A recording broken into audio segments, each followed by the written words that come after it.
mangyayari sa inyo kung clear din ang vision niyo. Eh, ito tanong ko sa inyo. Klaro po ba ang vision niyo for 2025? Yes! Kasi kung medyo malabo yan, kailangan niyo muna gumamit ng sunglass, ay yung eyeglass na pinakita ko kanina. Kailangan niyo munang i-review. Ano ba talagang gusto ko for 2025? Otherwise, baka walang mangyari. Baka hindi po maging maganda ang 2025 natin. So, sisimulan natin by crafting a clear vision. I-execute mo. Once na ma-execute mo, ito pinakamahirap sa lahat. I-sustain. I-sustain mo yung vision. Alam niyo kung bakit? Tanong niyo kung bakit. Bakit ka nag-visualize? Karamihan mo bakit, especially mga bago. May mga bago po ba dito? Taas ang kamay.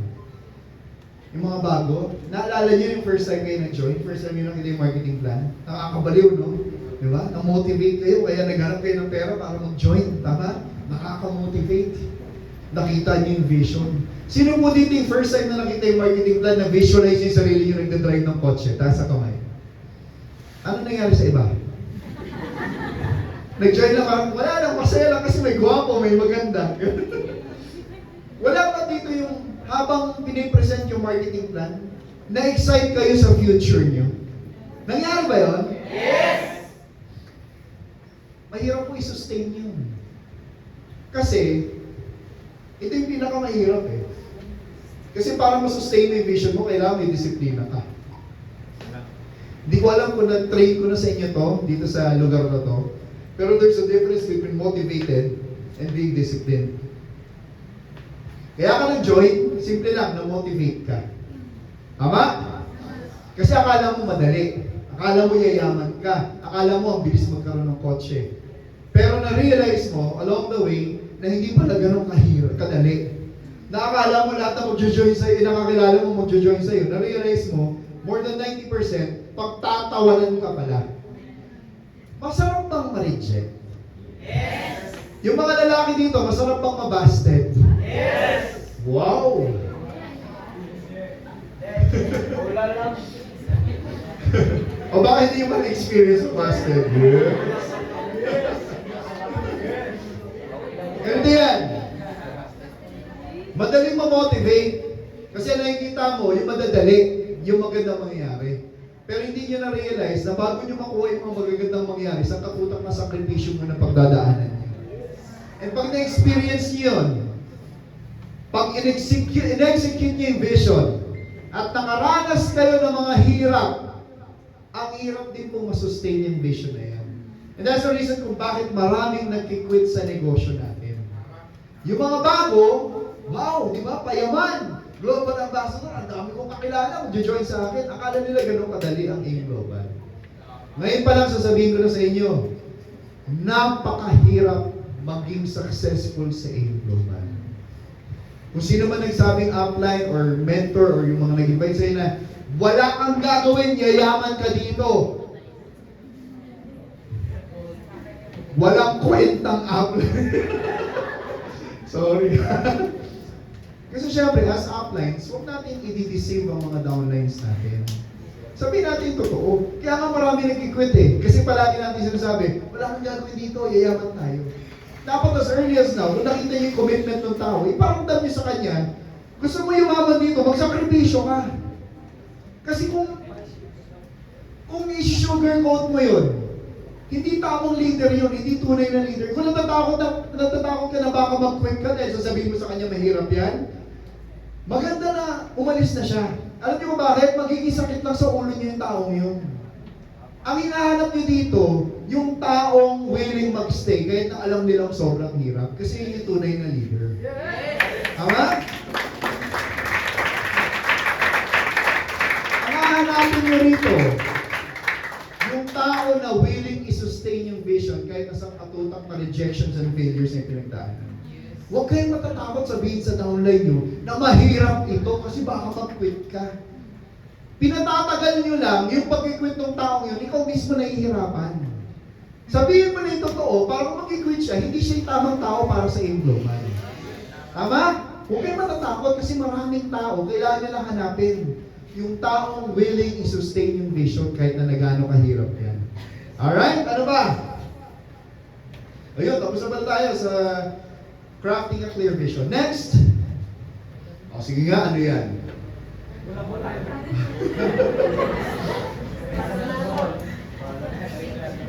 Building momentum.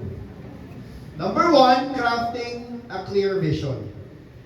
Pagka talagang kabisado mo na kung ano yung vision mo, kung napaka-clear ng vision mo for 2025, the next thing you will do is to build momentum. Sabihin nyo nga, building momentum. Ito na yung yung kailangan gawin ng organization mo, ng grupo mo, is to build momentum. How? Siyempre, like I said, start with a clear goal. Number two, create quick wins. Sabihin nyo nga po, quick wins. Tandaan nyo, ang journey sa AIM Global hindi po madali. Ang journey sa AIM Global hindi mabilis. Kailangan nyo tandaan ito hindi mabilis. Kung akala nyo, bibilisan ko maging Global Ambassador para in 6 months wala na akong gagawin. Please, ngayon pa lang sasabihin ko na, huwag yung iisipin na wala kayong gagawin pagka Global Ambassador ka na. Kasi, iba ang trabaho ng isang silver executive. Iba ang trabaho ng gold executive at higit na mas grabe ang trabaho ng isang global ambassador. Ang silver executive, ang gagawin lang naman yan is mag-build. Sarili niya lang muna iisipin niya. Distributor, silver executive, sarili niya lang iisipin niya, magpalaki na magpalaki. Gold executive, magkakaroon ka ng grupo dyan na asikasuhin mo. And at the same time, magbibuild ka rin. Pero being a global ambassador, na laki na ng organization mo, it requires a lot of sacrifice. It requires a lot of tasks and obligations and responsibilities. Bakit? Ang dami nang umaasa sa iyo ng mga tao sa organization mo. Yung tipong tao, upline, nag-resign ako, tulungan mo naman ako. Kung wala kang kwentang upline, sabihin mo lang na bahala ka sa buhay mo. Hindi ka maaawa. Ang tunay na leader, lahat yan may care sa bawat isa, especially pag alam nila na committed yung tao yun. Hindi lang sarili mong iisipin mo as global ambassador. Grupo mo na rin iisipin mo. Kaya nga hindi ka na araw-araw magre-recruit pag ang global ambassador ka na eh. Magre-recruit ka pa rin, pero hindi kasing hataw ng isang distributor at silver executive. Bakit? Meron ka na kailangan i-manage na grupo. Kailangan i-manage mo yung time mo. Both sa pag-manage ng grupo at sa sarili mo para magparami palalo, magpalaki palalo. Create quick wins. Napakahirap po kung ang goal mo lang is 2025. Ang goal mo, Global Ambassador 2025 by the end of this year, December. 11 months na wala kang isa-celebrate ng quick wins, baka mag-quit ka niyan. Tama, mali? Importante, like for example, meron kang napapay na dalawa in 1 month, i-celebrate mo yun. Meron kang kaibigan downline na nagpapay for the very first time, i-celebrate niyo yun. Importante dapat, everyday masaya kayo. Every month masaya kayo. Every month meron kayo sineselebrate. Hindi yung, ang goal lang natin hanggang December. Imagine mo, 11 months, hirap na hirap kayo, wala kayo sineselebrate. Tama? I-sustain nyo yung momentum. Mag-build kayo ng momentum by creating quick wins. Yung mga simpleng bagay lang, halimbawa, nakapagpapayin siya ng dalawa, o dahil apply ka, tara, libre kita, doon tayo na sine. O, diba? O tara, libre kita, pa-chicken joy ako, nag-payin ka eh, baka sabihin mo, huwag ka madamot. May mga apply kasi, takot na takot maglabas ng pera. Tandaan nyo people's business po tayo. We are in the business of building people. At kung hindi ka willing na maglabas ng pera, pagka kumikita ka na ng pera, at puro sinisip mo sarili mo, yun po yung mga grupo na walang sistema. Si Pearl Home nga kilala mo ba si Pearl Home? Yes! Ang pagbubus niya pa lang, gumagastos po ng 300,000 piso every month yun. Sa pagbubus lang sa kanyang page. Kung hindi ka willing maglabas ng 300,000 piso dahil para sa'yo napakalaki, malaking problema po yun. Dapat alam mo kung paano spend yung pera mo wisely, especially for your group. Alright? So create quick wins na para makapag-build ng momentum at masustain yung momentum na yan. Next, set the tone with energy and enthusiasm. Ikaw ang upline. dapat ikaw yung nakikitaan ng energy. Ikaw yung nakikitaan ng excitement. Kasi di ba, excited ako, tapos makikita ko yung upline ko. Walang excitement. Siguro maganda rin naman wala ng excitement. Total, si upline wala rin excitement eh. Ano sa tingin mangyari? Walang moment.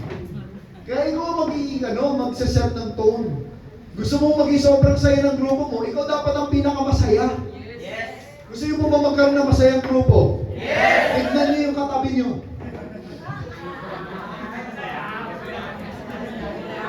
Masaya ba yan? Yes. Dapat maging excited ka.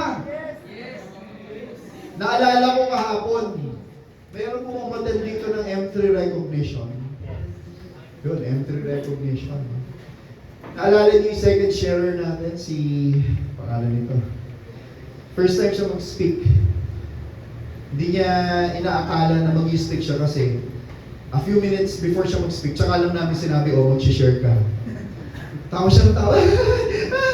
Parang baliw. Tapos, alam mo yun, hindi niya si Margie, di ba? Margie. Sa Royals, alam mo Royals International yun. Tapos tawa siya ng tawa. Na-realize ko, kaya siya tawa ng tawa, sino ba naman hindi matutuwa na alam mo malapit mo na makuha yung mga pangarap mo? Tawa siya ng tawa, pero yung energy niya grabe. Kahit na wala siyang nasasabi, yung malapit na matapos, halos wala na siya masabi, tawa na lang ng tawa. Nagdadala niya yung buong grupo, yung buong crowd. Bakit? Because of the energy and enthusiasm. Eh yung pinsan ko nga ano tawag sa kanya? Mr. Excitement! Sino dito narinig na magsalita yung pinsan ko? Makita niyo naman puno-puno ng excitement, di ba? Yes. Ganun ka-importante ang excitement. Ma-reject ka, mag-fail ka, it should not matter. Hindi dapat mawala yung energy mo. Huwag ka magpadala sa rejections. Huwag ka magpadala sa mga failures mo. Maging masaya ka nagfe-fail ka. Kasi every time na nagfe-fail ka, mas nagiging magaling ka. Tama? Yes. Unang recruit mo, Miss, open-minded ka ba? Mag-join hindi. Nag-fail o hindi nag-fail? Nag-fail, pero natuto? Sabihin mo, sa susunod na mag-recruit ako, sasabihin ko ulit yung, Miss, open-minded ka ba? Hindi na, bakit natuto na ako eh? Tama? Pagka umattend kayo ng NDO, palagi sinasabi, 90% of the people you will invite, i-reject kayo. Tama? Sa tingin nyo mag-a-apply yun sa isang Joseph Lim, Carlo Buenaventura, Maylin Ebdane, Albert Hasma, Pearl Home, sino ba ba? Sila Tanya Morales, Don Bade. Hindi na. Alam niyo kung bakit? Alam niyo yung bakit? Hindi naman dahil may resulta na sila eh. Dahil pag nag-invite sila, tingin pa lang, sa mata pa lang nung prospect, alam na nila yung tamang sasabihin. Pero hindi nila alam yun, nung bago pa lang sila. Bakit ngayon, tingin pa lang, itsura pa lang ng tao, alam na nila yung mga tamang salitang sasabihin na bibitawan para mapa-oo mo isang tao. Simple lang. Because of the rejections and failures na na-experience nila. Dahil doon, gumaling sila. Gusto nyo mo maging magaling? Yes! Gusto nyo maging magaling? Yes! O, kailangan ma-reject kayo. Hindi enough yung umattend na kayo ng training. Kasi ito, bonus factor lang to eh. The best teacher will always be experience. Alam niyo po yan. Yes! Ito tinuturo namin. Pero hanggang hindi mo ini-experience mismo, hindi mo matututunan. Gusto mo maging magaling, you have to be rejected 1,000 or more than 1,000 times.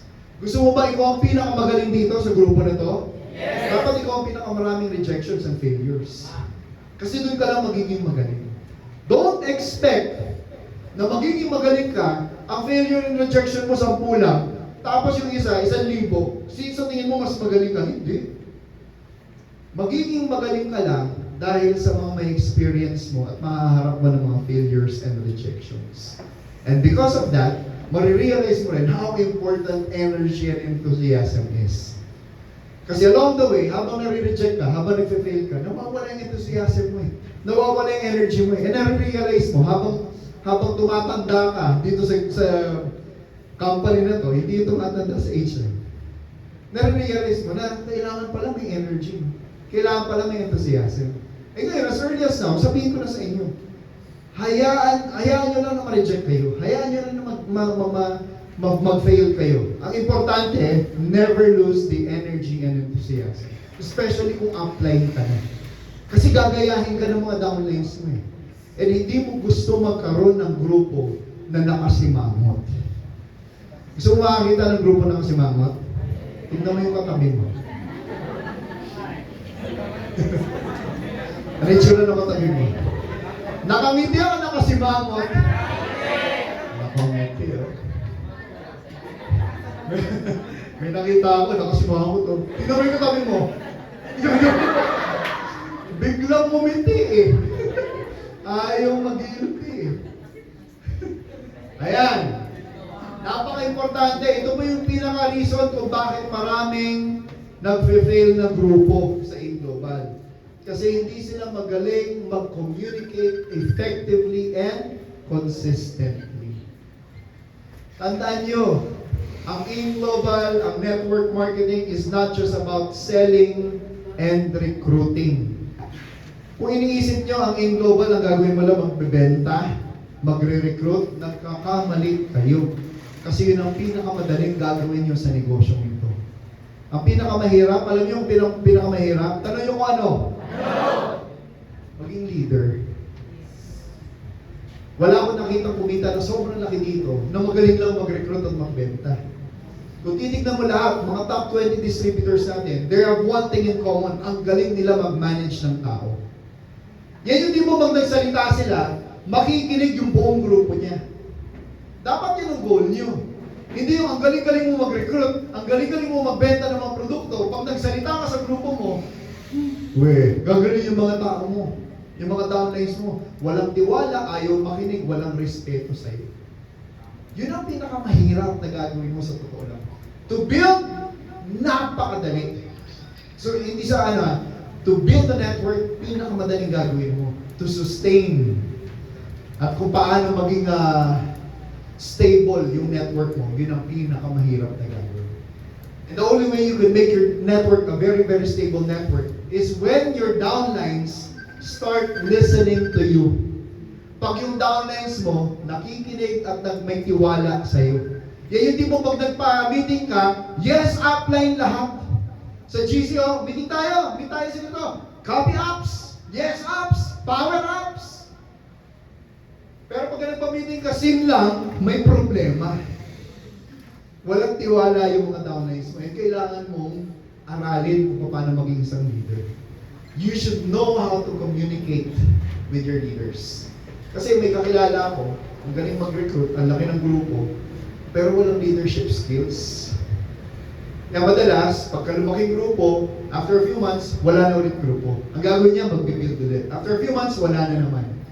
And na-realize namin, na-discover namin, na walang skills sa pagko-communicate yung taong yun. Mabuti na lang, wala na siya sa A-Global. Lumipat na recently. Na-realize namin na marami kalokohang ginagawa rin. Siyempre, hindi ko naman sisiraan yung tao, hindi ko sasabihin pangalan. Pero marami kaming na-realize na ginawang kalokohan ng taong yun. Ang dami yung diniceive ng mga downlines niya. Pinagbabayad niya ng 2,000. Ang tawag yun? Re-entry. Parang gano'n para mag-join daw ulit. Sabi ko, may gano'n pa yung global. So parang na-require niya. Kaya palaging lumalaki, nawawala, lumalaki, nawawala. Kasi hindi marunong mag-communicate, hindi marunong mag-manage, hindi siya leader. Gusto mong kumita na malaki, be a leader. Sabi mo sa katabi mo, be a leader. Be a leader. Ayan. Prioritize high-impact actions. Sabihin nyo, high-impact. High impact. Marami kayong ginagawa dito, pero alam nyo, deep inside, niloloko nyo lang yung sarili nyo. Atin ako, pumunta ako ng office. Punta ako ng office kasi sabi ni upline, office daw, office. Wala ka namang production. Wala ka namang dala. Wala ka namang binibili. Wala kang binibili ng produkto dahil nagbenta ka ng umaga. Basta ang alam mo lang, active ako punta ako ng office kasi active ako pero walang production. Hindi po high impact yun. Niloloko nyo lang ang sarili ninyo. Alright? Ganito po yan. pag sinabing high impact actions, marami po kasi dito, mga uplines, hindi maiwan yung downline. Kahit na walang ginagawa, kahit na walang production yung downline. Alam niyo kung bakit? Tanong niyo kung bakit? Kasi best friend sila. Hindi, best friend. Talagang ipupush kita. I-prioritize mo yung mga taong committed. I-prioritize mo yung mga taong gusto talaga makuha yung mga pangarap. Huwag mo ipilit yung taong ayaw. Hindi ko naman sinasabi na i-next mo eh. Pero kung may bigay 80% ng oras mo sa tao hindi nagpo-produce, magbigay ka ng oras sa mga taong nagpo-produce. Kasi this is a numbers game. Ang negosyo natin is a numbers game. Pabilisan, paramihan. Kung mabagal ka, dahil umaasa ka sa taong mag-produce, na alam mo naman hindi nagpo-produce, hindi po high impact yung actions na ginagawa mo. Alright? Hindi ko sinasabi na kalimutan mo yung mga taong yun. Kung nandun pa rin, okay lang yun. Pag humingi ng tulong sa'yo, i-train mo. Pero, bigyan mo ng priority yung mga nagbibigay ng malaking numbers. Negosyo po to, hindi po to charity. Tandaan niyo po, marami kayo sinakripisyo para lang mag-join ng AIM Global. Tama po ba? Yung iba nga, nag-resign. Yung iba, hindi na pumasok. Katulad ko, hindi na ako nag-board exam. Sobrang baliw ko sa networking dati. So, maraming ganun. So, kung nandito na kayo, talagang 100% na committed kayo, make sure na yung ginagawa nyo, nagpo-produce, very productive at nag-create ng result. Alright? That's how you build momentum. Kasi kung hindi ka nag-create ng high impact actions, unti-unti pong mawawala yung energy nyo. Alright? May natututunan po ba? Yes! Okay. Next. Build and sustain energy. Like I said, ito na naman po yung pinakamahirap gawin. Kaya marami nag-quit. Kasi sa umpisa lang, magaling. Sa umpisa lang, baliw. Sa umpisa lang, motivated. Ulitin ko, pag na-reject ka ng ilang beses, pag nag-fail ka ng ilang beses, pag na-realize mo na hindi pala madali ang AIM Global, yung motivation mo pababa ng pababa ng pababa. Bababa ng bababa ng bababa. And lahat kayo, kaya kayo nag-join, simple lang, na-motivate kayo. Tama po ba? Yes! What will happen kung nawala ang motivation? Kaya maraming nag-quit. Kaya napakahirap i-sustain yung energy kasi pag nawala ang motivation nyo, karamihan sa inyo, mag-quit na. Pero kung umaattend kayo ng ganitong klaseng trainings, you will understand na kahit na mawala ang motivation nyo, kailangan masustain nyo pa rin yung disiplina nyo. Yung tipong kahit na ayaw mo na, gigising ka pa rin. Kahit na gusto mo matulog na isang oras, hindi kailangan mo nang bumangon. Kahit na ayaw mo mag-network ngayong araw na to, hindi kailangan ko. Yun yung kailangan nyo masustain. Aminin nyo. Sino po dito yung na-experience na to? Gumising. Pagkagising, ang sarap matulog dahil umuulan. Tapos sasabihin mo, may time freedom naman ang AIM Global. Bukas. Tama ba rin? Ako na-experience ko na ilang beses yun. May time freedom tayo. Loko nyo sarili nyo. Ito speaking of time freedom. Huwag kayo matideceive pag sinabing may time freedom sa AIM Global. Tandaan nyo to, magkakaroon na po kayo ng time freedom the moment nagkaroon kayo ng financial freedom. Wala kayong time freedom pag wala pa kayong financial freedom. In fact, kung meron mang isang bagay na isasakripisyo nyo bago kayo magkaroon ng financial freedom, time po yun. So, huwag nyo sabihin, may time freedom naman ako. Hindi ba? Sabihin mo lang yung pagkamayaman ka na. Pagka nagtatrabaho na yung pera para sa iyo. Pero kung hanggang ngayon, nagtatrabaho ka para sa pera, wala kang time freedom.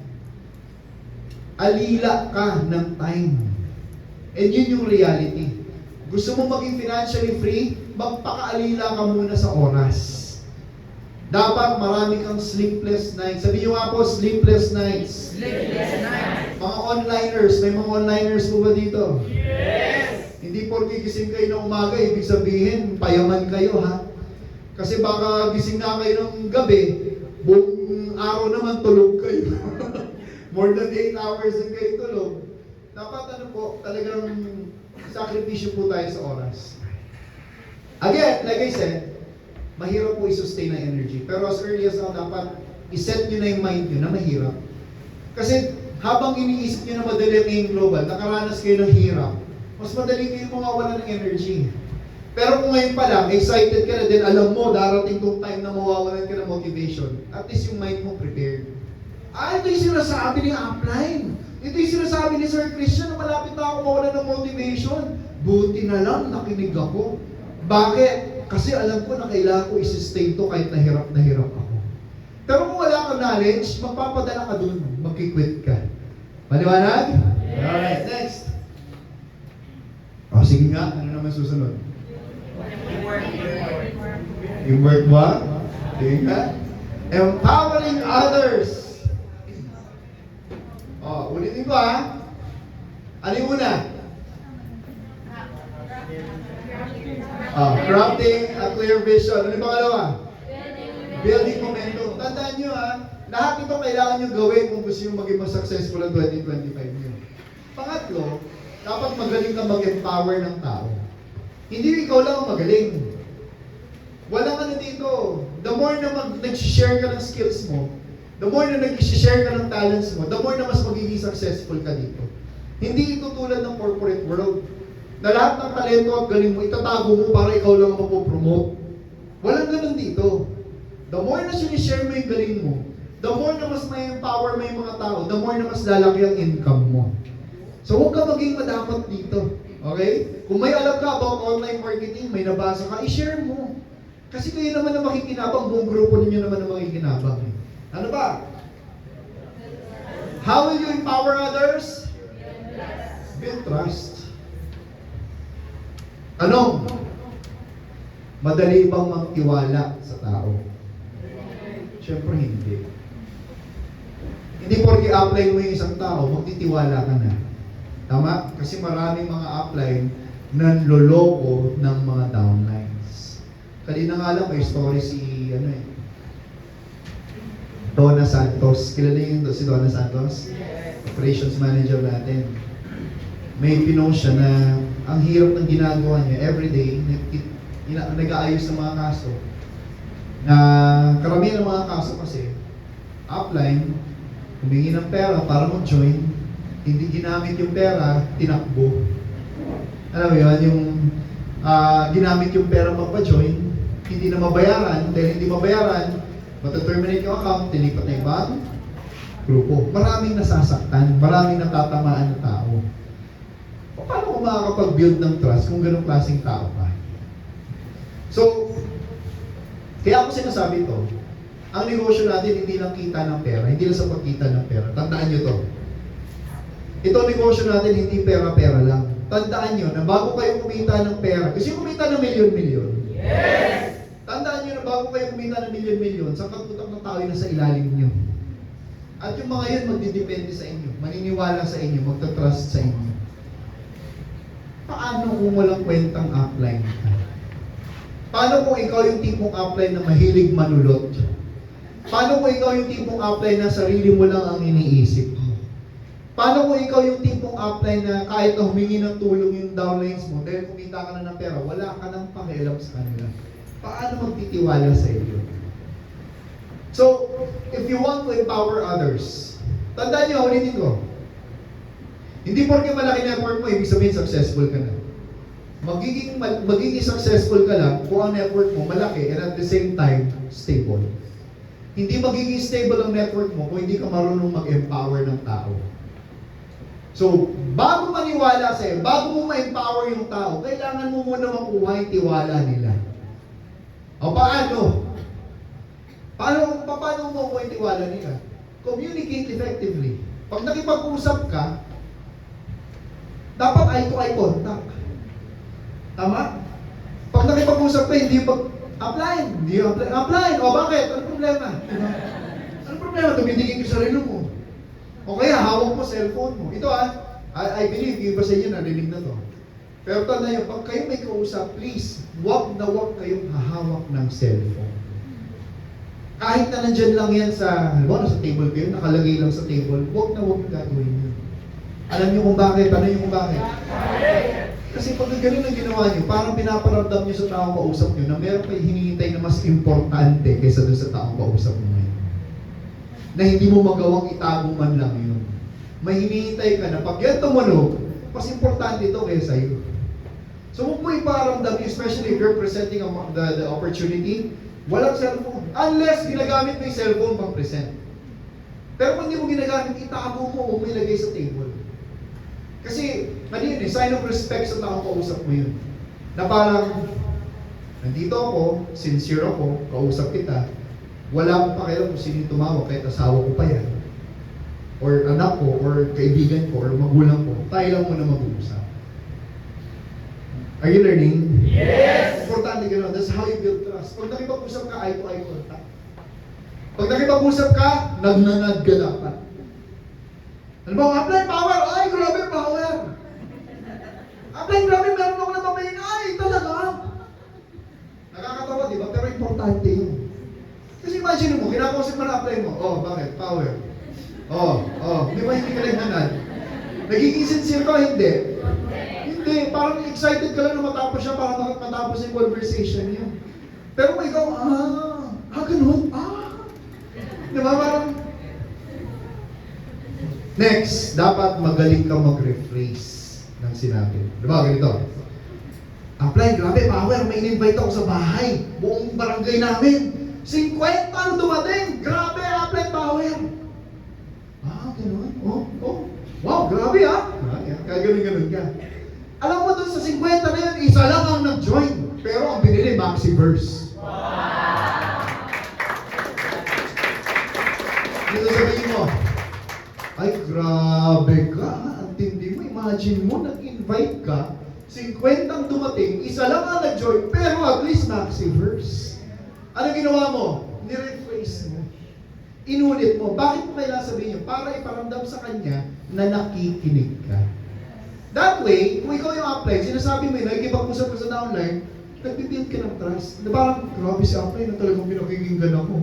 Talagang nakikinig sa akin, nakakakinig. Di ba?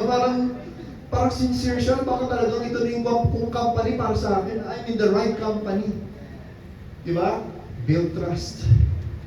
Kung gusto mo magtiwala yung isang tao sa'yo, kailangan, hindi porke apply ka, sila muna magtitiwala sa'yo. Hindi, mali yun. Ikaw muna magpakita ng tiwala doon sa tao. Parang ganito, corporate world, isang rank and file position. Bakit napopromote ang isang empleyado to becoming a manager? Bakit napopromote? Hindi trust. Sa tingin nyo dahil trip lang ng boss, ay, sige na, wala akong ma-promote, i-promote na lang kita. Hindi naman gano'n, di ba? Bakit napopromote? Meron munang ginawa yung tao na yun para mapaganda ang company. Kaya siya na-promote. Ganon din sa trust. Gusto mo magtiwala yung downline ko sa akin, kailangan ipakita ko muna, magtitiwala ako sa downline ko. Hindi naman mahirap yun eh. Alam mo, nakikita ko sa mga mata mo, talaga seryoso ka dito sa negosyo ko. Pagtrabahuan natin ito, naniniwala ako sa iyakan ka eh. Pagtrabahuan natin ito, alam ko one day, ito yung tamang company para sa'yo. May tiwala ako sa'yo. Mahirap bang gawin yun? Pero dapat sincere ka. Hindi parang malupiton. Alam mo, pili ko payaman ka eh. Gawin mo ka. Huwag ganun. Kailangan niyo pa si malupiton? Huwag ganun.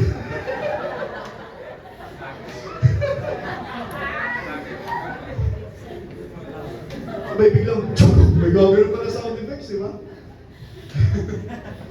Ay, ano lang, medyo... Nalaman tuloy na pino-follow ko rin si Malupit. Hindi nakaka-entertain kasi tao.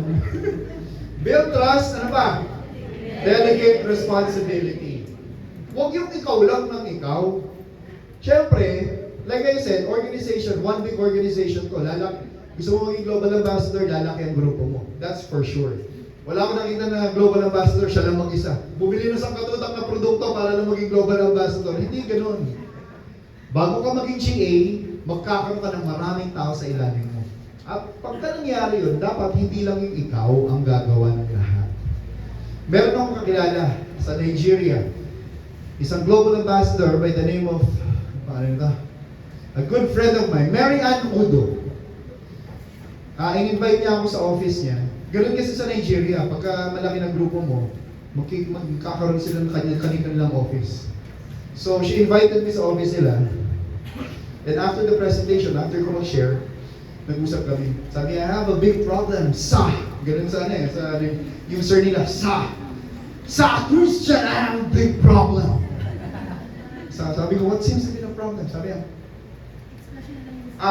every time I feel like going on a vacation, I feel like I'm about to lose my network when I come back. Sabi ko, why? Why is that so? Because I do all the work. I do the presentation, I do the marketing plan, I do the product presentation, I do the NDO, I do the asset training, I do the sharing. So, ano yung tinidelegate mo na obligation sa grupo mo? None. Sabi ko, that's a problem. You may be a global ambassador now, but you're not delegating responsibilities. You're not teaching them to become leaders like you. Gusto mo ikaw lang ang magaling. Kung pwede ko nga na Tagalogin eh. Gusto mo ikaw lang ang sikat. If you want to empower others, gusto mo magkaroon ng stable na network, dapat hindi lang ikaw yung magaling. Dapat marami kayong magaling sa organization. Yes. Hindi mo kayang gawin lahat yun. Albert Hasma started doing this business offline. Bakit merong atomic na yun? Bakit merong hyperloop system na yun? Bakit isa sila sa pinakamalaking online group? Eh, hindi naman siya onliner from the very beginning. Nag-delegate siya ng responsibility. Alam niya ang skill niya. Magaling siya mag-delegate. Alam niya mag-manage ng tao. Hinanap niya mga magagaling mag-online. Tinrain niya. Nagpaturo din siya hanggang sa naging magaling yung grupo nila. Delegate responsibility. Sabihin sa katabi mo, delegate responsibility. Sabihin mo sa katabi mo, hindi pwede ikaw lang magaling.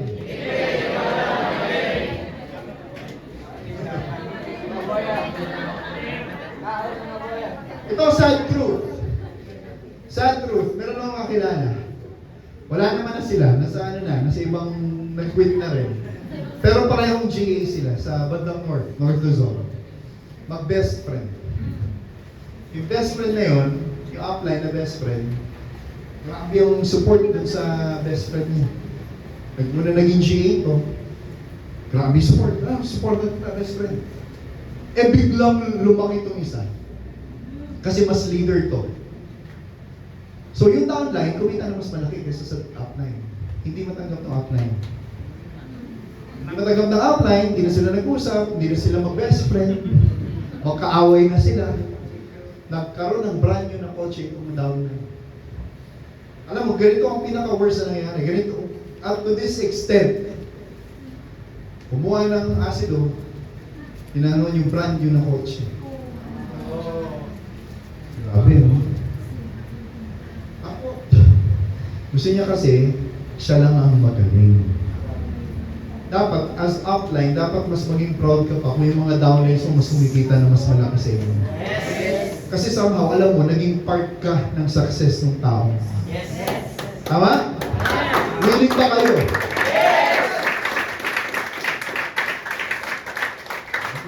Willing ba kayo? Yes! Ito, importante, invest in development. The more na mas magaling ka, the more na mas may alam ka, the more na mas kikita ka. Bakit? Tanong niyo ulit kung bakit. Bakit? Example, corporate world.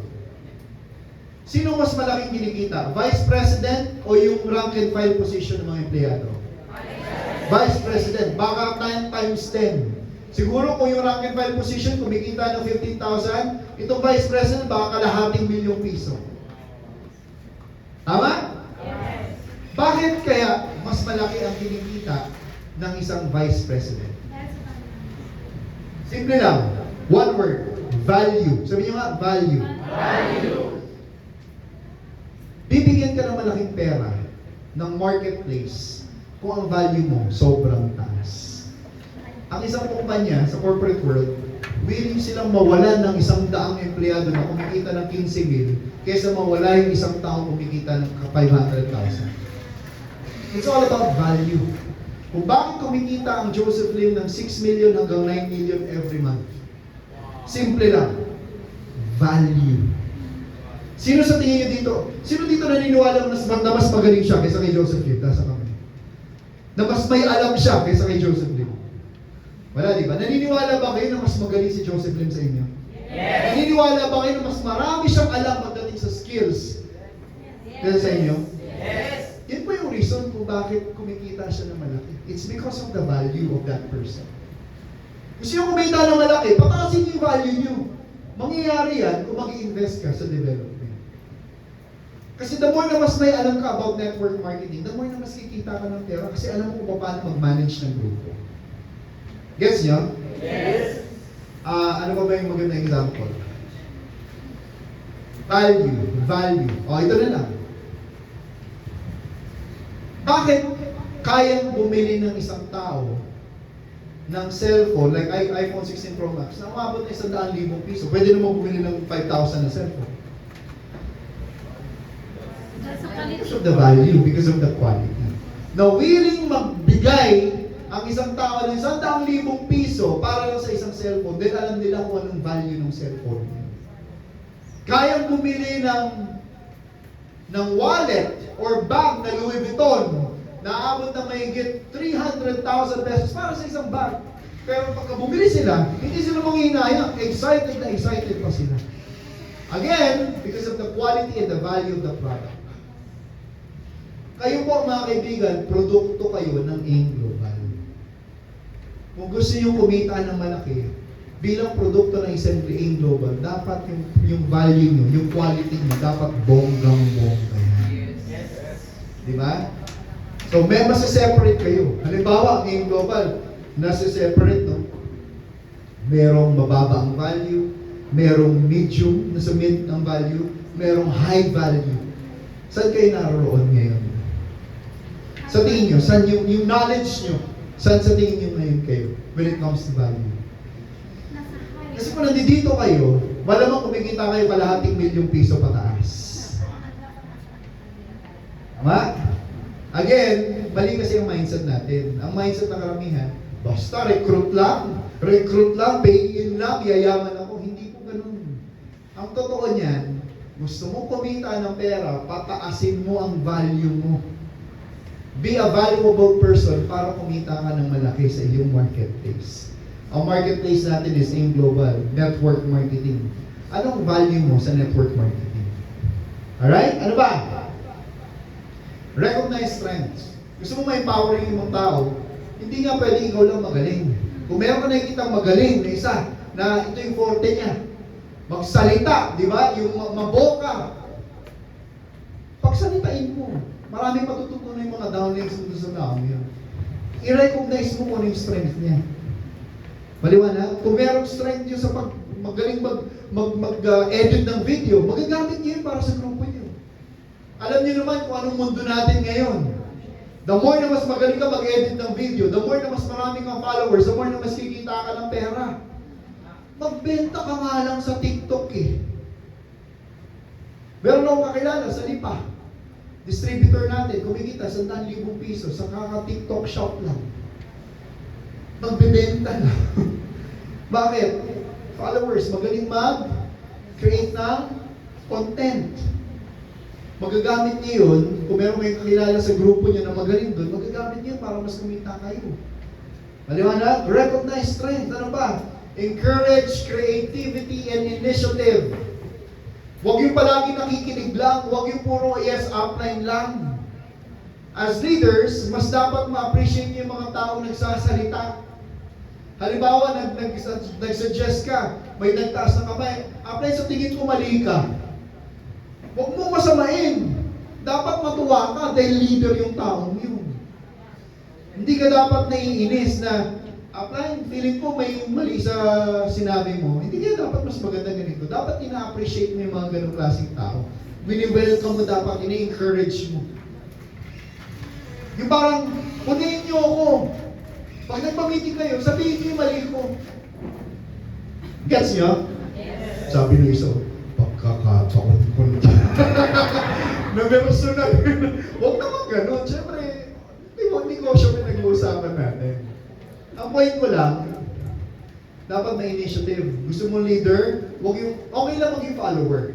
Especially pag nag-umpisa ka, follower ka. Pero kailangan nyo tandaan, mag-lead ka rin pagdating ng araw. Dapat ikaw yung nakikitaan ng leadership.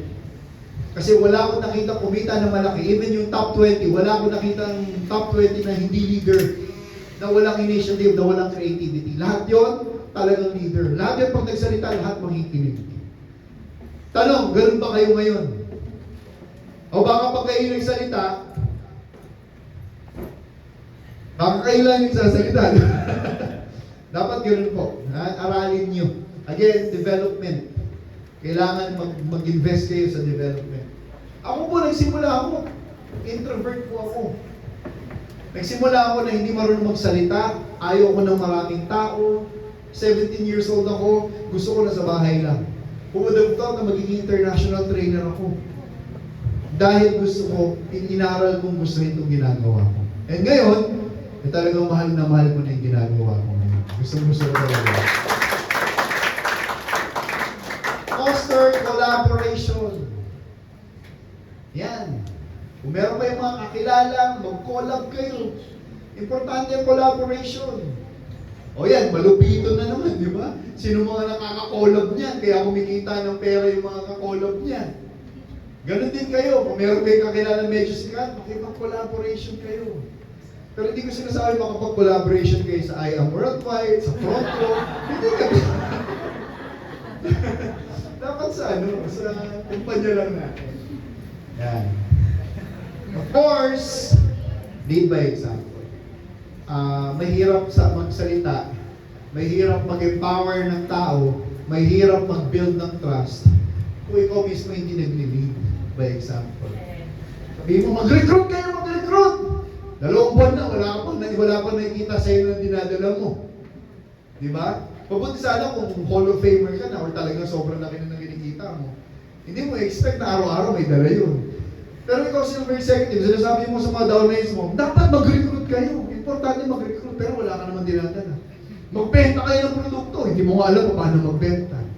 Lead by example. Sabi mo sa katabi mo, lead by example. Lead by example. May natututunan? Yes! O, sige nga. Talaga nagpapahula. Nagpapahula. The power of resilience.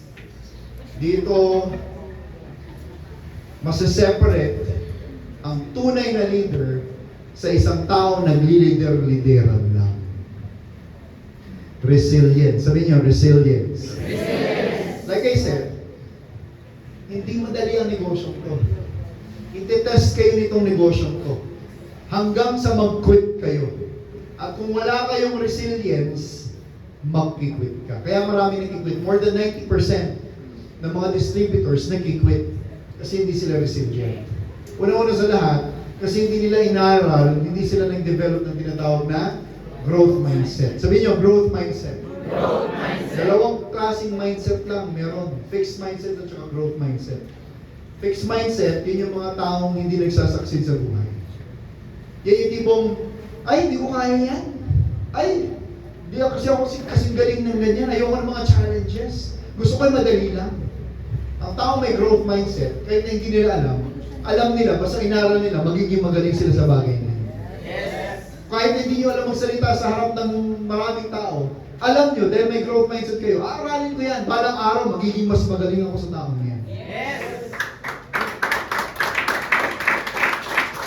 So yung tipong tao, ina-admire mo ang isang Joseph Lim, ina-admire mo ang isang Pearl Home, grabe, no? Ang galing nila magsalita, no? Pero alam ko, one day, bigyan mo lang ako oras, mag-aaral ako, magsasakripisyo ako, one day, baka mas galingan ko pa yung mga yan. Yes. Dapat meron kang growth mindset. Kasi kung wala kang growth mindset, alam mo, in your heart, hindi ka magiging kasing galing nila. Kahit anong gawin mo pa, kahit magpatumbling-tumbling ka pa, hindi ka magiging kasing galing nila. Kasi, fixed na yung mindset mo. But if you have a growth mindset, kailangan mo lang magsakripisyo.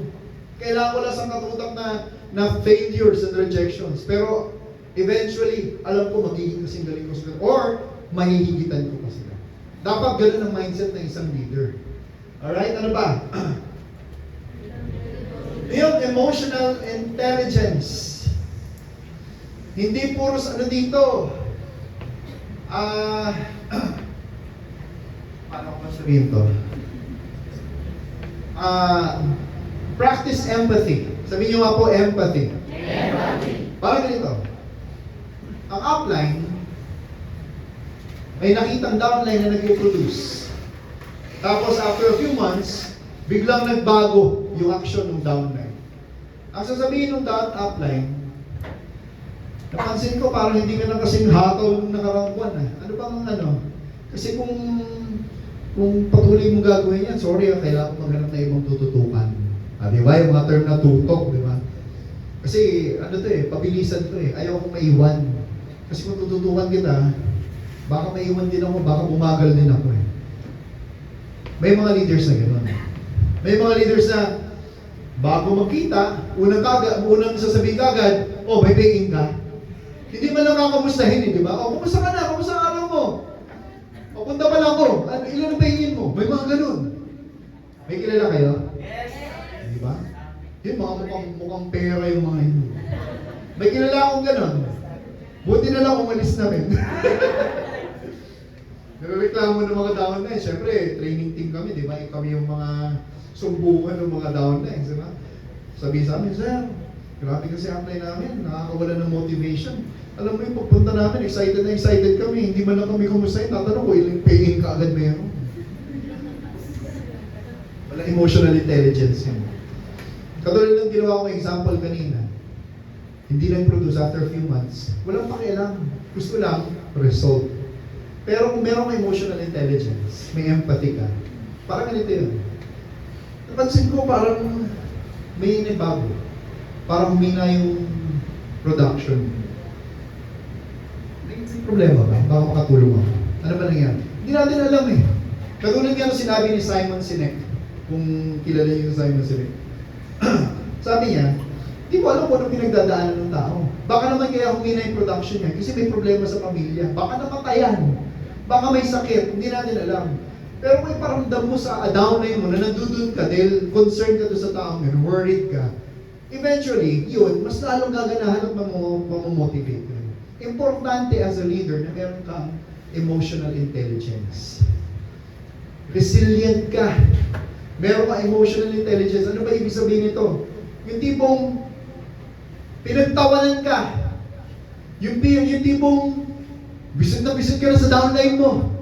Ang daming mayayabang, kala mong gagaling. Practice emotional intelligence. Na parang, kapatulan ko ba ito? Pag pinatulan ko ba, ano mangyayari dito? Dapat nag-iisip mo na kayo bago umaksyon. Alright? Hindi action ka agad, tapos magsisisihan mo pagkatapos. Yun yung importante pag meron kang resilience. Next, kailangan gumagana ang clicker. Ano nangyari?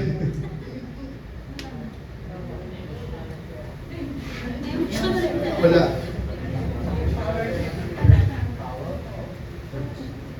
Wala rin dito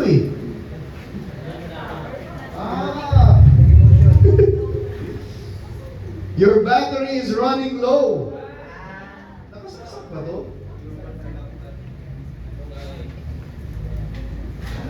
Ginagawa ko. Hindi Ayan, sino ba may alam dito?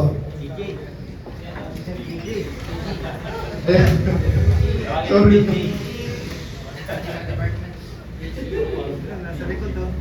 Hindi gumagana yung... Sorry wala akong boses ngayon Obvious ba na wala akong boses?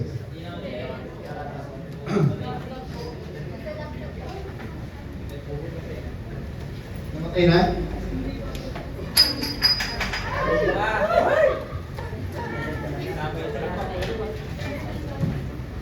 Kaya ako sinisipon at saka paubos yung boses ko para may share ko lang. Kaya gagaling ko lang kasi sa Japan. Wow! Binala ko yung pamilya ko doon. So, buong pamilya kami. We stayed there for 9 days. Para lang, alam mo yun, na-enjoy namin ng buhay-buhay. So, galing kami sa snow. Di ba lamig na lamig kami pagbalik sa Pilipinas. Ang ganda rin ng snow. Kaya, nagbago lang.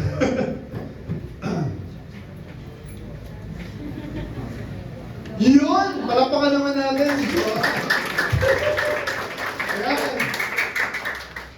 Stay focused on the bigger picture.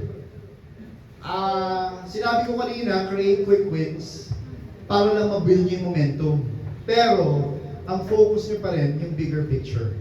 Ang focus nyo pa rin yung bagay na magpapaproduce ng results sa inyo, yung magbibigay ng production sa inyo. Ano ba yung bigger picture sa tingin ninyo? Bigger picture. Ito, pagkata ng trainings, bigger picture yan. Bakit? Kasi nag-invest kayo ng knowledge. Nagde-develop kayo, dine-develop nyo yung skills and talents ninyo na eventually magagamit yung pagdating ng araw. Bigger picture. Yung mahilig, yung ma-reject na ma-reject. Hindi ka dapat nang hihinayang na sa isang araw 20 times ka na-reject, mapa-offline or online man yan. Hindi naman talaga reason ng pag-quit ng isang tao is rejection. Naniniwala kayo dun? Na gusto ko na mag-quit, hindi ko na kaya, ang hirap ng global. Hindi po totoo yun. Alam niyo ba kung bakit nag-quit ang isang tao? Walang pera. Yun lang yun. Kasi nakafocus sa sponsorship. Walang ma-recruit. Wala siyang pera. Hindi naman namin sinabi na 100% sponsorship, di ba? Sabi namin, 80% sponsoring, 20% retailing. 20% na magbibigay ng pera sa'yo habang nagsisimula ka at naghahanap ka ng tamang tao para sa'yo. Yung sinasabi, ang hirap kasi ayoko na ma-reject. O sige nga, bigyan ko ngayong 200,000 piso buwan-buwan. Guaranteed. 200,000 pesos buwan-buwan. Anong trabaho mo? Ma-reject ka 30 times a day. Tatanggapin mo hindi. Pupunta ka lang ng mall, magpa-reject ka. I-reject mo nga ako, may offer ako negosyo, 30 times. Ang sweldo mo, 200,000 piso buwan-buwan. Mag-quit ka, i-reject mo, kung tatanggapin mo yung offer. May 200,000 piso yun, di ba? Ba't mo sasabihin, ang hirap kasi, ayaw ko na ma-reject. Kaya niya sinasabi yun, ang totoo nun, wala kasi siyang pera. Kasi kung may pera ka, imposible mag-quit ka kahit na ma-reject ka na ilang beses. So, huwag kang mag-focus dun sa mga bagay na magpapakwit sa'yo. Mag-focus ka dun sa bagay na alam mo magpapabago ng buhay mo. Parang ganito, kotse. Ano pangarap mo ng kotse, bro? Anong sports car? Mustang, di ba? Bago mo makuha yung Mustang, kailangan mo tandaan na ma-reject ka na ilang beses. Mag-fail ka na ilang beses. Pagtatawanan ka na ilang beses. Minsan, wala ka pa masahe, mag-1, 2, 3 ka. Mangyayari, para lang maka-attend ng training. Pero ang hirap nun, araw-araw mangyayari sa'yo, hindi madali yun. Baka umiyak ka pa minsan eh. Pero, kung gusto mo maging resilient, kahit ang hirap, ang focus mo dun lang sa bigger picture. Yung Ford Mustang. Tama? Kahit na hirap ka na, anong pangarap nyo? Yun lang isipin nyo yung bigger picture. Kasi kung yun lang iniisip nyo, kahit na gano'ng kahirap yan, alam nyo na kahit na gano'ng kahirap yan, basta alam nyo makukuha nyo yung pangarap nyo, hindi kayo mag-quit. Alright? Next. Maintain optimism. Always stay positive. Kahit gano'ng kahirap, dapat ang lumalabas sa bunganga nyo ay positive. Ito, dapat ingat tayo na may magkakaroon kayo ng problema. Given yan sa isang network marketing. Hindi puro positive yan. May mga negative kayo mararanasan. Ito lang advice ko. Pag may negative na nangyari, always go up. Upline lang ang kakausapin pag negative ang pag-uusapan. Pag concerns, worries, problema, upline. Never share lahat ng negative na bagay sa downlines. Iba kasi, di ba? Ba naman itong upline ko? Alam mo ba, yung apply ko ganyan-ganyan, share mo sa mga downlines mo. Pag may problema, may concerns, may worries, always go up. Pag may good news, may positive, maganda, always go down. Maliwanag? Yes. Sabihin mo sa upline mo, always go up. Always go up. Yan. Always maintain optimism. Dapat palaging positive. Tignan mo nga yung katabi mo. Tignan mo yung katabi mo. Positive o negative?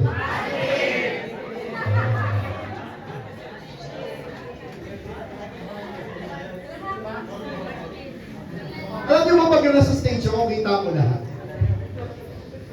Nung tinanong ko, positive o negative? Yung iba tinakot lang eh. Positive o negative? Parang, sige, sabihin mo negative. Build a strong support network. Importante na supportahan yung isa't isa. Hindi pwedeng sa isang network, maganda na may build nyo yung cross-lining na tinatawag. Sabihin nyo nga po, cross-lining. Cross-lining. Practice self-care.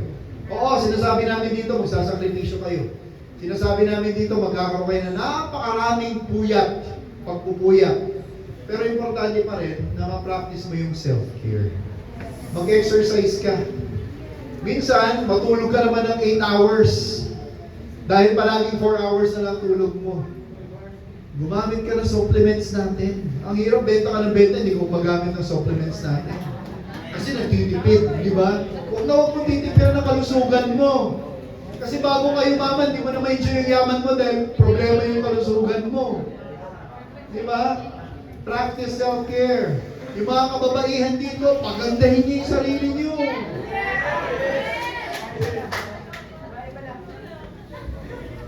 Mas madaling magpa-oo sa mga prospects kung magandang itsura. Naalala ko mga kababaihan, hindi ko talaga maintindihan. Hindi, ito lang, kailangan ko lang malaman. Ang mga lalaki pag naligo yan, 10 minutes, 5 minutes, tapos na. Diba?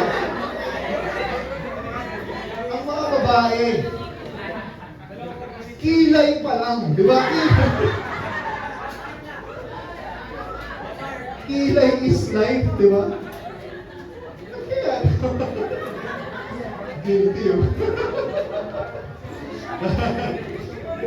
Kilay pa lang yun. Wala pa yung pagbubulot ng mga Embrace flexibility and adaptability. Never mo masasabing resilient ka kung hindi ka marunong mag-adapt. Dapat, kung ano man challenges ang dumating, ano man crisis ang dumating, dapat willing ka mag-adapt. Hindi ikaw yung tipong pag nagka-problema, ang una mo gagawin, magreklamo. Kasi ang mga tunay na mga successful na tao, pag may problema dumating, para sa kanila opportunity yun. Dahil sa tingin ng mga karamihan ng mga tao, pag may dumating na problema talaga yun. Pero sa mga successful na tao, pag may dumating ng problema sa kanila, opportunity yun para mas kumita na mas malaki. Katulad ng pandemic. Di ba ang dami nag-quit? Pero ang dami kumita ng malaki sa global. Yes. Kasi inisip nila, pandemic is an opportunity for them to earn more because of the online business. Ganon din sa mga karamihan ng mga negosyo dito. Yung iba, nagsara, naging bankrupt. Pero iba, mas kumita na mas malaki. Kasi nakapag-adapt kaagad sila. Imbis na magreklamo, imbis na magdrama, sila nag-adapt. Naghanap ng way para makapag-adjust doon sa current crisis na pinagdadaanan. Ganon din kayo. Merong times na kumikita ka na malaki, pero darating ang time, biglang magkakaroon ng challenges. Mababawasan ka ng grupo, lilit ang income mo. Pero take that as an opportunity na para, malay mo, ito siguro yung reason kung bakit ako naging ganito, siguro may hinahanap pa sa akin. Siguro may kailangan akong dapat pa-develop pa para mas kumita ng mas malaki. Practice adaptability. Dapat flexible tayo. Alright? Ano ibig sabihin ng flexible? Hindi pwedeng magaling ka sa online, hindi ka na mag-offline. Hindi pwedeng magaling ka mag-offline, hindi ka na mag-online. Dapat flexible ka, dapat alam mo lahat. Sabi ko nga, pataasin ang value. So tingin mo mas mataas ang value mo kung parehong magaling ka sa online at offline? Yes. Kasi halimbawa, ang galing-galing mo mag-online, ang dami mo nang papabayin everyday. Eh may bibilin ka sa mall, nakakita ka ng potential, hindi ko ito marirecruit, hindi ko alam pa paano recruitin ito. Sa online na ako magaling. Yun pala yung magpapalaki ng grupo mo. Sayang ang opportunity. Tama? So be flexible. Sabi mo katabi sa katabi mo, be flexible. Ito, importante rin. Communicate with transparency and confidence. Bawal lang mag-deceive ng tao dito. Remember, na sa negosyo natin, mas importante ang reputation kaysa kumita ng pera. Tandaan yun. Alam niyo kung bakit? Alam niyo kung bakit? Marami akong kakilala ng networker, sinisira ang pangalan for just 50,000, 100,000 pesos. Sisiraan nila ang pangalan nila. Nanunulot. Sira ang reputation. May kakilala ako. Ang laki ng grupo. Mabuti na lang, wala na rin sa Global. Ang laki ng grupo. Biglang nawala ang grupo. Nalaman namin, tuwing may mga magagandang babae sa grupo, nililigawan. Yung iba, nabubuntis pa. Yun yung reputation niya. Kung sabihin niyang nagbago siya, sa tingin niyo mawawala na sa isip niyo na ganun siya dati? Hindi mawawala. Kung ano ba ang isang networker, ang galing manunod, at sinabi niyang, I'm a changed man. Hindi na ako manunulot. Sa tingin niyo maniniwala kayo, hindi na manunulot yun? Okay? Ang network, pwedeng mawala. Pag nawala yan, pwede ka naman mag-build ulit eh. Pero the moment mawala ang reputation mo, hindi mo na maibabalik yun. So, pangalagaan niyo ang reputation niyo. Dapat meron kayong value. Hindi yung value na galing ha, yung values na tinatawag. Na importante sa inyo, na importante sa, pinapamukha mo sa grupo mo, na importante sa iyong values. Integrity and honesty. Importante yun. Huwag yung sisirain yung pangalan nyo just for a simple 50,000 or 100,000 or 200,000. Kukuha nyo yun, kikitain nyo yun eh. Baka kakitain nyo lang yun in 5 days eh. Huwag na huwag kayong magpapasilaw sa pera. At ang kapalit, masisira ang pangalan nyo. Kasi the moment na mangyayari yan, mahirap na po mag-build ng trust. Sa leadership, importante ang trust na tinatawag. Alright? Sabihin mo nga sa katabi mo, huwag mong sisirain ang reputasyon mo. Learn from adversity. Sabihin nyo, adversity. Sa negosyong ito, sa katutak na adversity sa pagdadaanan nyo. Hindi to smooth road. Rocky road to. Rough road. Napakaraming mga bumps. Napakaraming barriers and obstacles along the way. Yung mga yun, adversity sa tao doon, learn from them. Imbis na panghinaan kayo ng loob, mas maging excited kayo dahil marami kayo natututunan out of that adversity. And again, tataas ang value nyo if you know how to learn from adversity. Kung every time na nag-fail kayo, natututo kayo. Every time na nag-fail kayo, may natututunan kayong bago at mas nagiging magaling kayo. That is the only way for you to increase your value as a network marketer. Alright? Okay. I think this will be the last topic. The future-ready leader. Itong ano natin, mundo natin ngayon, the more na mas marami kang alam about technology, the more na mas malaki ang chance mong kumita ng pera. Kung kayo mahilig manood ng videos, reels, YouTube channels, YouTube videos, nakikita nyo kung gaano kalaki kinikita ng mga magagaling gumawa ng content. Tama? Yes. Hindi lang po dahil mo pinag-uusapan, milyon-milyon. Nakita nyo po ba yung bahay ni Kong TV ngayon? Yes. Mansion. Saan niya nakuha yun? Sa panggagago lang. Di ba? Puros kalokohan. Kalokohan na videos. Pero magaling siya mag-create ng content. Ang point ko dito, pag sinabing future-ready leader, what may apply now may not be applicable a few months from now. Sa tingin, sa malamang ngayon, ang ganda, di ba? May cellphone tayo. Galing-galing yung gumamit ng cellphone. Hindi natin alam, baka next year wala ng cellphone. Dapat ready kayo sa mga bagay na yan. Dapat alam na alam nyo, future ready kayo. Kasi hindi natin alam mga pwedeng mangyayari sa mga susunod na buwan.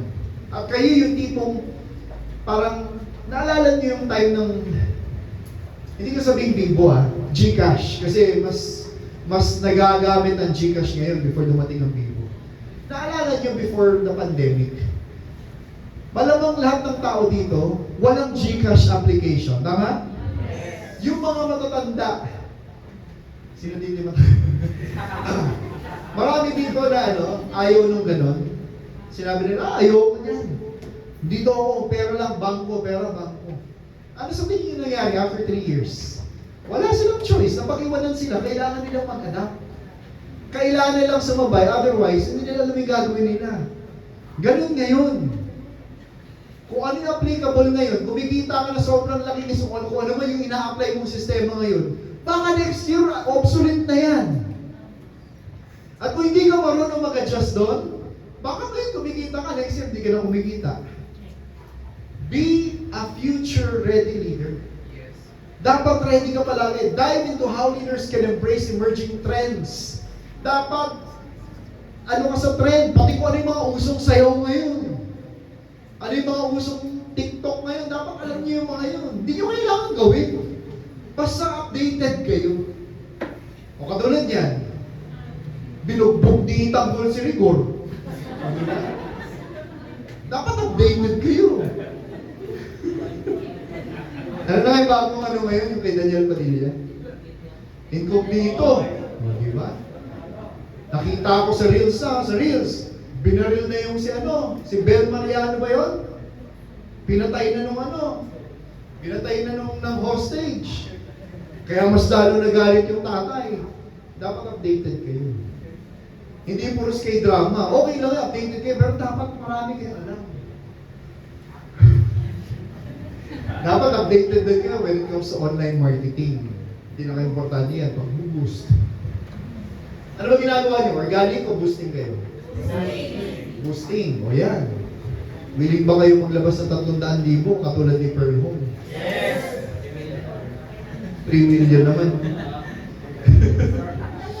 Diba?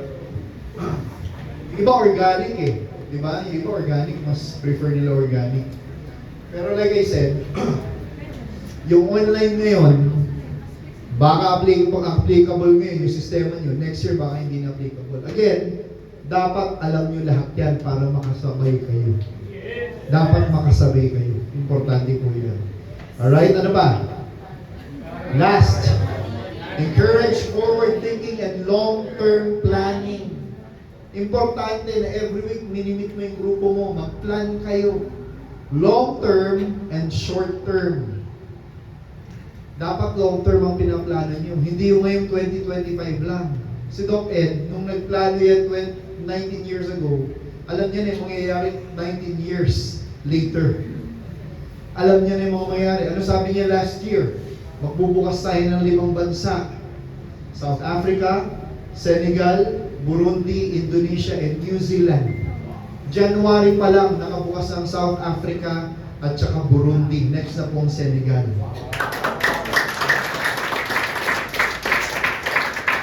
Pinaka na-excite si Doc Ed is yung tinatawag na Indonesia. Indonesia. Huwag kayo mag-expect na magre-recruit kayo ng mga Pilipino doon na sila rin na mag-network. Hindi. Parang Africa yan. Ba't lumaki ang Africa? Kasi naghanap tayo ng mga Africans na magpapalaki ng grupo nila. Sa Indonesia, 300 million ang population doon. Maghahanap ka ng Pilipino na may kakilalang Indonesian. Na yung Indonesia na yun, magpapalaki sa buong Indonesia. Yun ang goal nyo. Hindi yung puro Pilipino. Ganun lang din. E di sana sabi nga ng Topet kahapon, sa Cebu ka na lang nag-recruit. Mas madali pa. Tama? So, pag nag-recruit kayo, dapat long term. Paano ba lalaki ang isang bansa? Dapat yung gagawa ng bansa na yun, magna-network doon, mga lokal. Yun yung goal nyo. Maghanap kayo Pilipino na may kakilalang lokal na very influential at yun ang magpapalaki ng grupo nyo. Future ready. Sabihin mo nga sa katabi mo, Be a future-ready leader. Ulitin ko kung gaano ka-importante ito. Kung ano sa tingin nyo nag-a-apply ngayon, may not be applicable a few months from now or next year. So kung ano man yung trend, yun ang sundan nyo. Kasi nandun na tayo sa world na yun eh. Na the more na mas marami, the more na mas in ka, the more na mas updated ka sa mga trend, the more na mas kikita ka ng malaki. Tama? Ako hindi ako nagre-reels dati. Never ako nagre-reels. Pero kailangan kong sumabay. Kaya kung friend nyo ako sa Facebook, may kita nyo, puros reels ako ngayon. Yung mga binisita ko sa Japan, puros reels lahat yun. Yes. Okay. Alright. May natutunan po ba? Yes! Yan na po ang nagtatapos ang aking presentation. Sorry. As much as gusto ko bang tagalan, masakit ako yung lalamunan ko. I hope marami po kayo natutunan. Yes! Ito lang po yung isa sa mga topics na meron ako. Hopefully, may invite ulit ako kasi next, hopefully sa susunod na napunta ko rito, ang topic ko naman is more on skills. Especially when it comes to selling techniques. Anong gagawin nyo if they say no? Anong gagawin nyo pagka hindi sila interesado? Paano nyo kakausapin na maayos yung mga taong yun? Hopefully, next time na mag-visit ako, bago ako mag-Africa siguro, mag-visit ko ulit ang Santa Rosa dahil alam ko ng lahat ng mga kasama kong training team. Pag tinanong mo ang mga training team, anong pinaka gusto nyong puntahan at bisitahin? Ang sagot namin palagi is Santa Rosa.